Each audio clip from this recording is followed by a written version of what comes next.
శ్రీమాత్రే నమ. జై గురు దత్తాత్రేయ నమ. ఈ వీడియోలో మనం నవంబర్ 24 నుంచి 30వ తారీఖు మధ్యలో జరగబోయే వారఫలాలు తులారాశి వారికి ఏ విధంగా ఉంటాయో పరిశీలిద్దాం.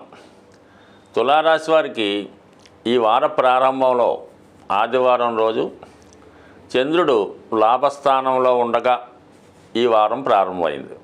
ఆ కారణం వల్ల వార ప్రారంభంలో జాతకుల యొక్క ఆదాయం చాలా అనుకూలంగా ఉంది.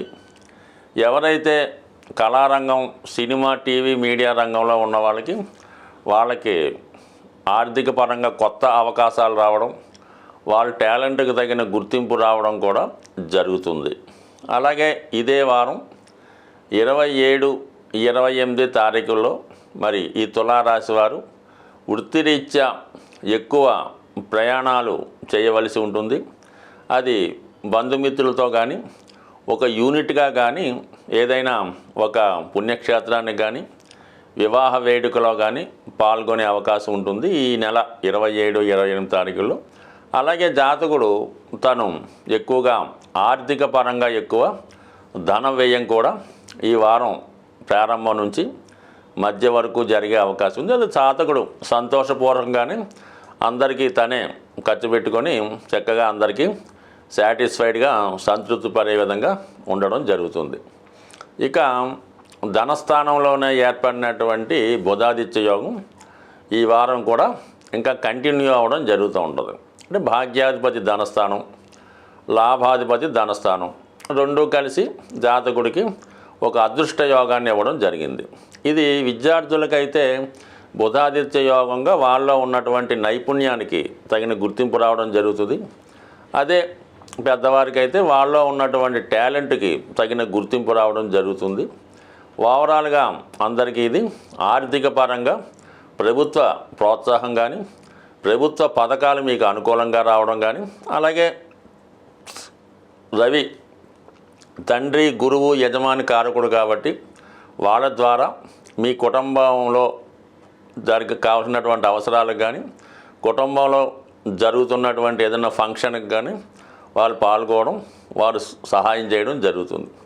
బుధుడు సాధారణంగా మేనమావలకు కారణమవుతుంటాడు. మీ మదర్ తరపు బంధువులకు కూడా మరి ఈ సమయంలో, అంటే మొత్తం మీద అటు తండ్రి తరపు బంధువులు, తల్లిగారి బంధువులు అంతా కూడా సమూహంగా మీ కుటుంబాన్ని సందర్శించడం, ఏదో ఒక వేడుక జరగడం, దాన్ని మీరు ఉత్సాహంగా చాలా వరకు ఒక వేడుకలా జరిగే అవకాశం ఉంది. టోటల్గా ఇది ఈ వారం అంతా కూడా మీరు హ్యాపీగా సంతోషంగా గడిపే అవకాశం ఉన్నది.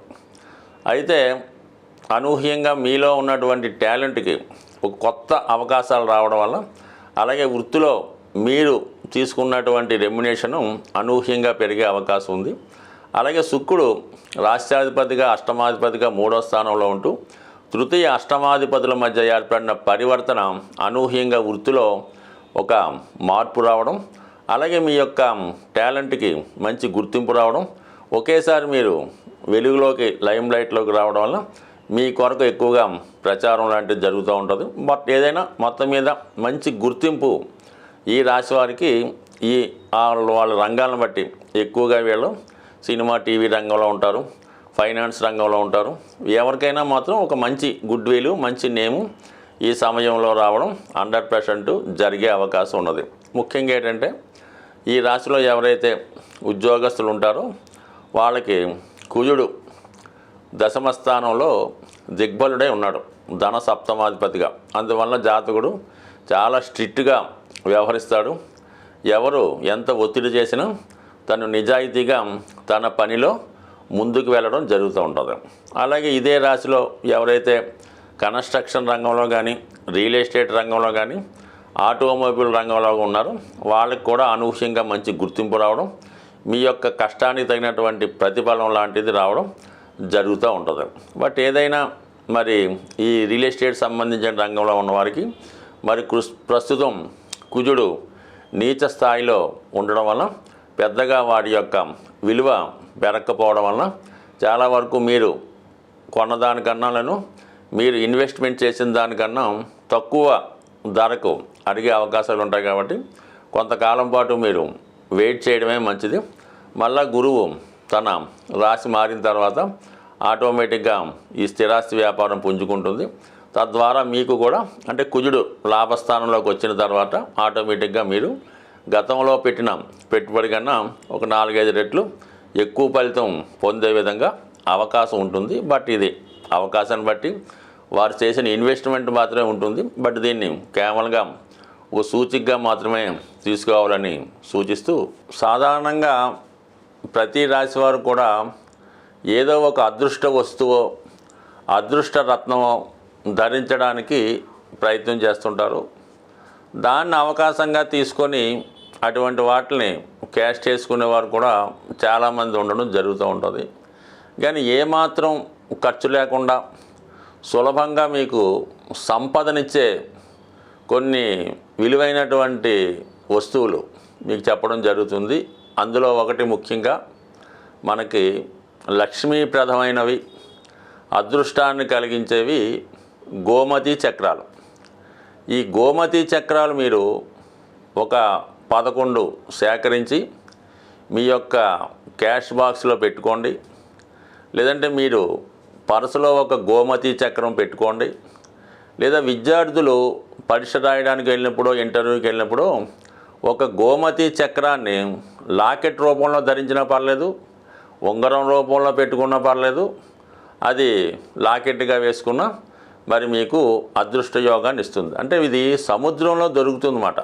మనకి సముద్రంలో పుట్టిందే లక్ష్మీ అమ్మవారు, సమస్త వస్తువులు అక్కడ దొరికాయి. కాబట్టి ఈ సముద్రంలో దొరికినటువంటి శంఖాలు, అలాగే గవ్వలు, ఈ గోమతి చక్రాలు కూడా ఖచ్చితంగా లక్ష్మీప్రదం లాంటివి. కాబట్టి కేవలం ఇవి ఒక గోమతి చక్రం 10 నుంచి 20 రూపాయలు మించి ఉండదు.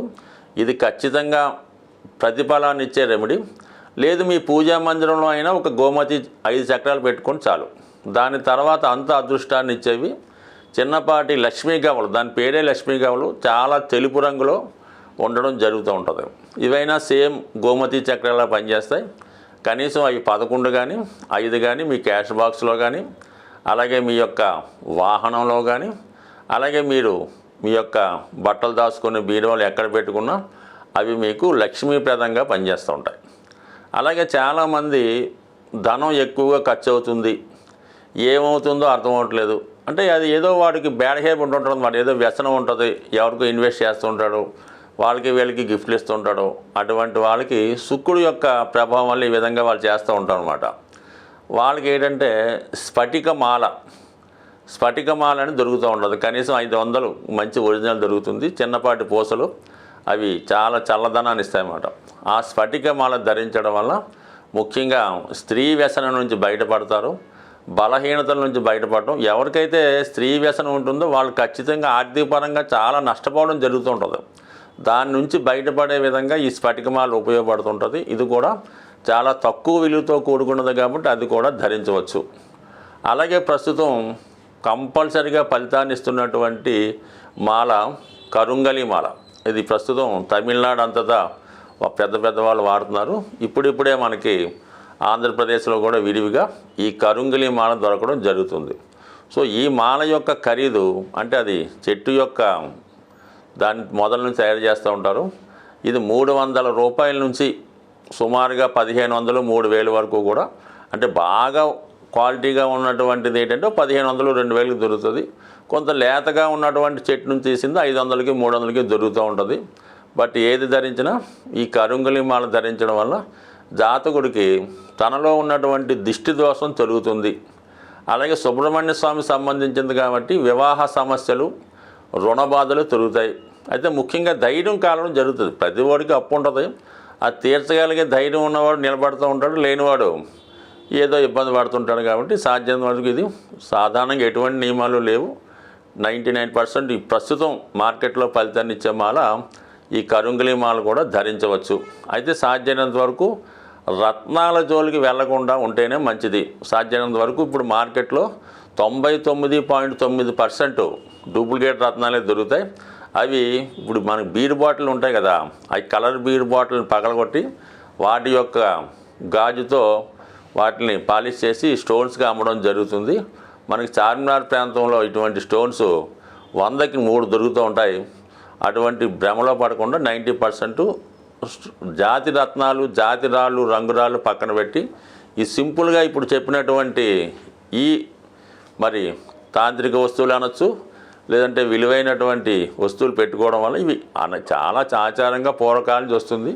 కొద్దిగా నమ్మకం ఉంటే చాలు, అన్నీ మీకు లక్ష్మీప్రదమే అవుతుంది. స్వస్తి.